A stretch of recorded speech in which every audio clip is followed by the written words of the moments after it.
Olá, galera BR, sejam todos bem-vindos ao canal.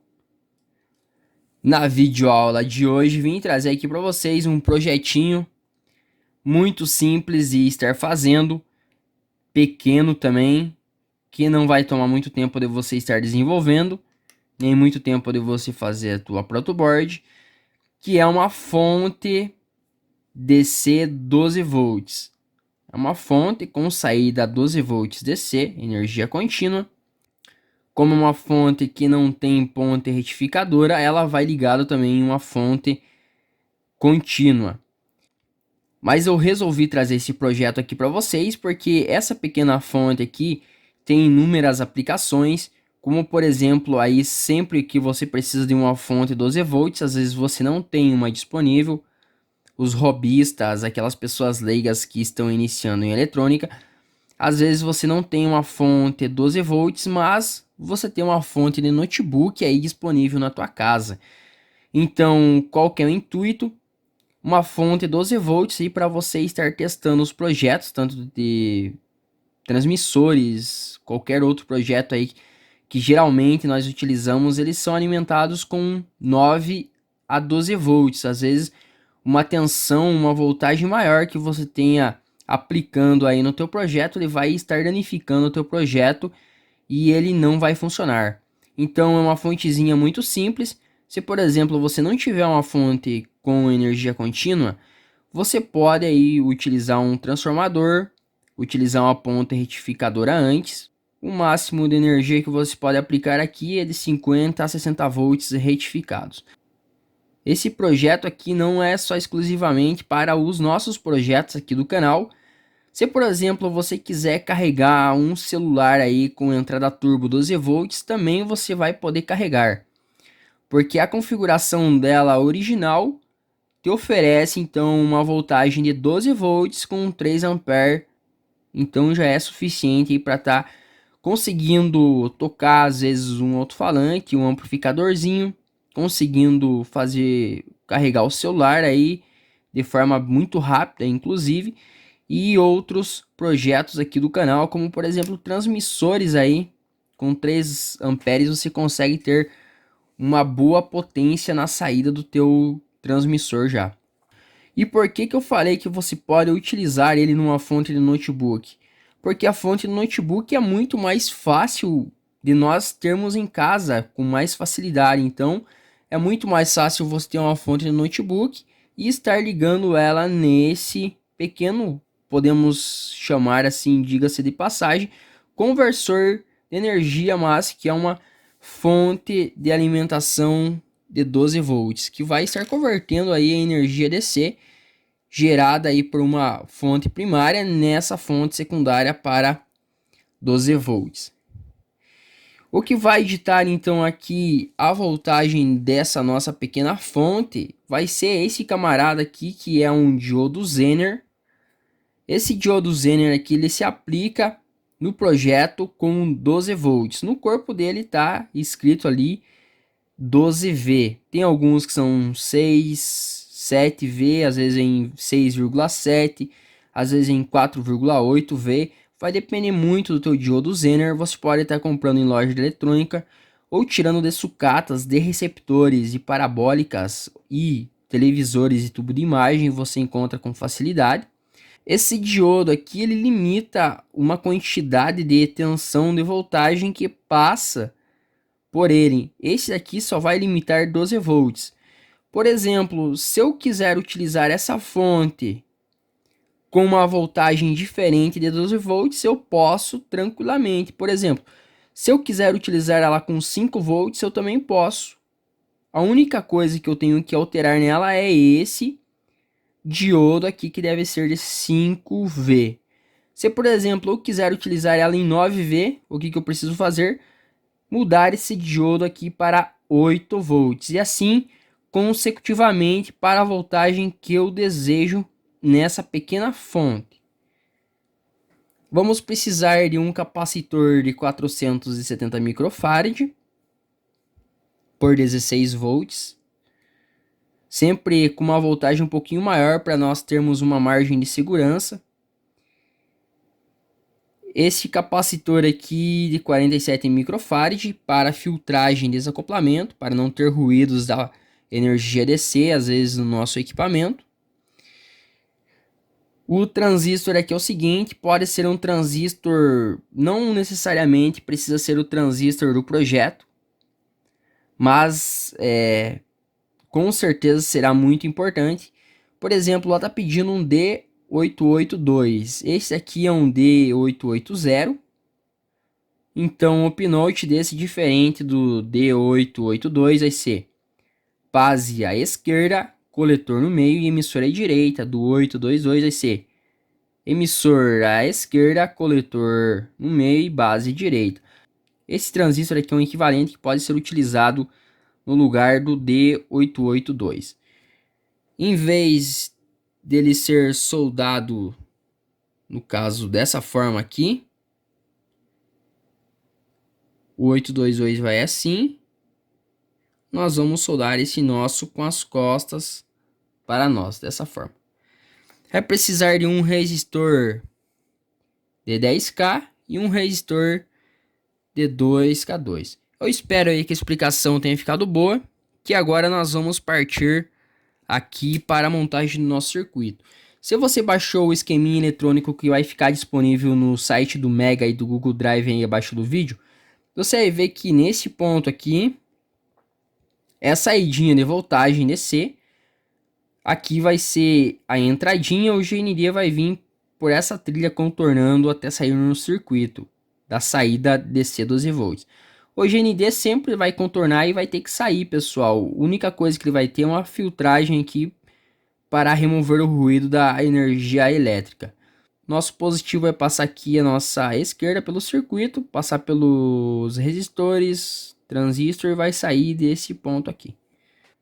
Vamos iniciar a soldagem aqui então do nosso primeiro componente, que é o transistor. A base dele aqui, como ele está com as costas para mim, vai para o lado direito. Se você não está conseguindo às vezes encontrar um transistor do projeto, você pode entrar aí no Google e pesquisar por transistores equivalentes. Com certeza você vai estar encontrando algum equivalente. Por exemplo, você pode colocar aqui o TIP 31, o TIP 41, outros NPN utilizáveis nesse projeto. Talvez seja necessário um pequeno dissipador de calor aqui nesse transistor, porque ele vai sofrer um pouco de estresse e com certeza ele vai esquentar. Assim como qualquer outra fonte, ele vai ter um pouquinho de estresse e vai acabar esquentando. Para você que nunca baixou o esquema eletrônico pelo Adfly, no final do vídeo vai ficar um pequeno trecho aí de como eu ensino a estar baixando os esquemas eletrônicos, é muito fácil.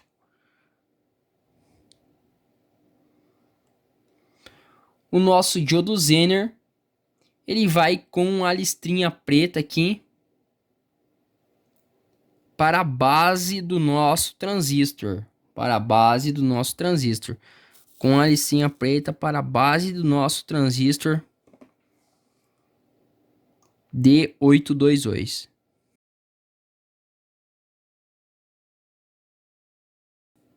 E com o lado amarelinho dele para o GND. Então ele vai servir de proteção aqui também, pessoal.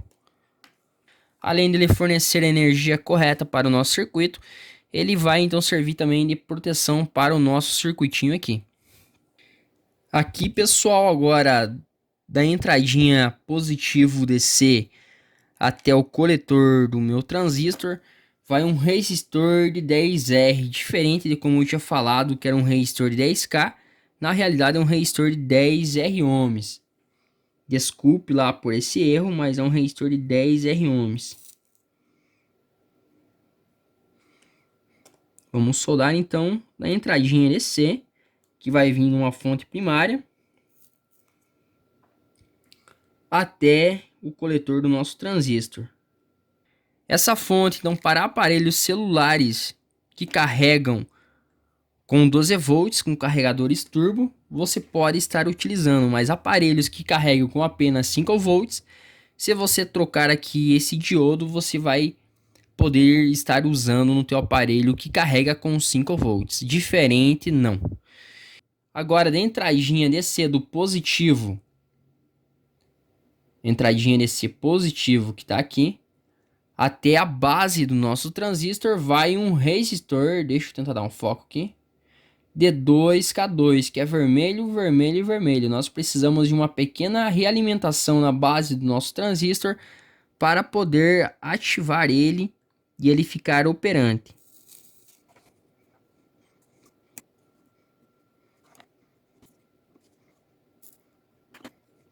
Nossos capacitores, tanto o D470 microfarad ou o D47, eles devem ser por 16 volts ou superiores, porque nossa fontezinha aqui ela vai trabalhar com 12 volts. Se for um capacitor de 12 volts ou menor, com a voltagem menor, ele vai sofrer um estresse e vai estar danificando.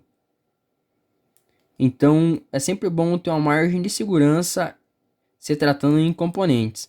Se for capacitor cerâmico, sem problemas, eles aguentam às vezes uma tensão aí de até 2 kV, 3 kVA.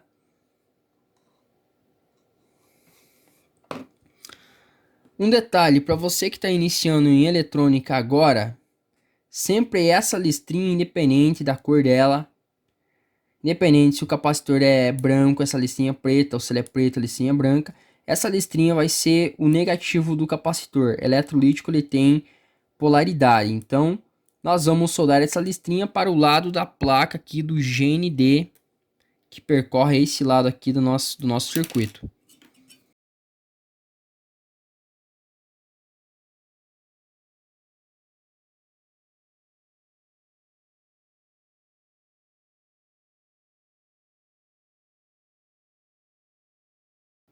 Uma coisa muito simples de se fazer. Agora vamos soldar os fios de entrada e de saída, que vamos fazer o teste aqui da nossa pequena fonte de alimentação. O meu projeto aqui está ligado então numa fonte de notebook 19 volts.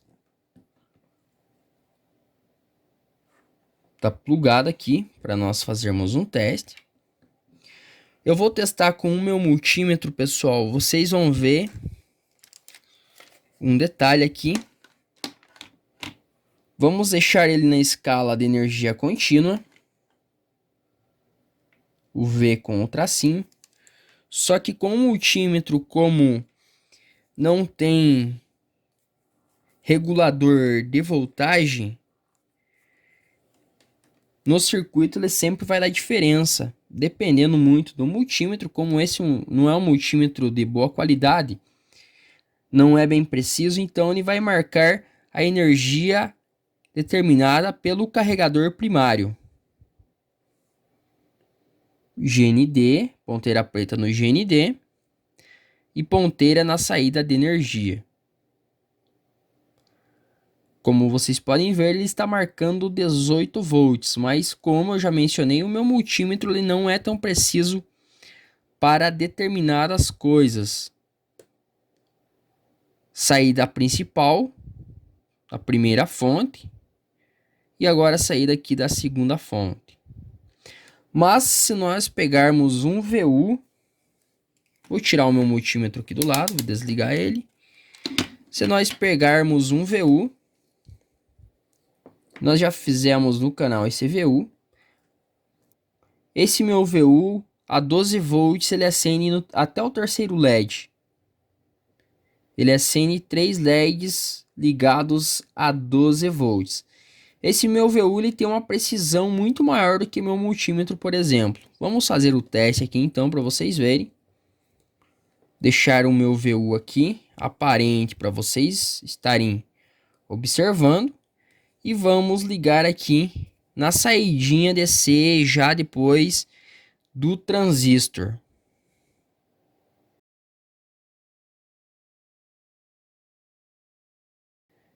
Então, como vocês podem ver, ele acendeu os 3 LEDs. Os dois primeiros com uma boa intensidade e o último com média intensidade. Agora eu vou ligar na saída da fonte primária. vocês podem ver que os dois primeiros eles acendem com grande intensidade e os dois últimos com média intensidade. Então aqui no VU nós podemos ter uma maior precisão. Se você tiver um multímetro com mais precisão, daí você vai ver que aqui tem uma saída 12 volts, mas o meu multímetro está contando apenas a saída da fonte primária. Então só para mostrar com o VU aqui que a fonte realmente funciona. Esse meu multímetro, aliás, com ponteira alicate, esse amperímetro, é um amperímetro na realidade, ele só mede quando ele passa pelo regulador de voltagem que ele conta corretamente. Atenção, quando é desse tipo de fonte que ele não faz a contagem. Essa também é uma dica aí, às vezes você pode fazer, testar com o multímetro, ver aí que não está no multímetro sendo 12 volts, mas se você pegar um multímetro analógico ou mais preciso, você vai ver que tem uma saída 12 volts aqui. Então, um videozinho bacana para você que quer desenvolver uma fonte para estar carregando tanto o celular, fazendo os projetos aqui no canal, como fonte de alimentação aí para o teu amplificador, para o teu transmissor. Essa fonte ideal, se você for utilizar no transmissor, é utilizar já numa fonte estabilizada, como por exemplo de notebook. E se você for fazer aí para transmissores, não esqueça de utilizar bons capacitores eletrolíticos para remover o ruído aí de energia elétrica, DC, alternada também e assim por diante. Então, pessoal, se inscreva no canal se você gostou do vídeo. Ative a notificação para estar recebendo vídeos novos. Compartilhe o vídeo para estar ajudando o canal a crescer. Deixe aquele fantástico like. Até mais, galerinha. Tchau, tchau.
Aí é só vir aqui e fazer o download do esquema eletrônico.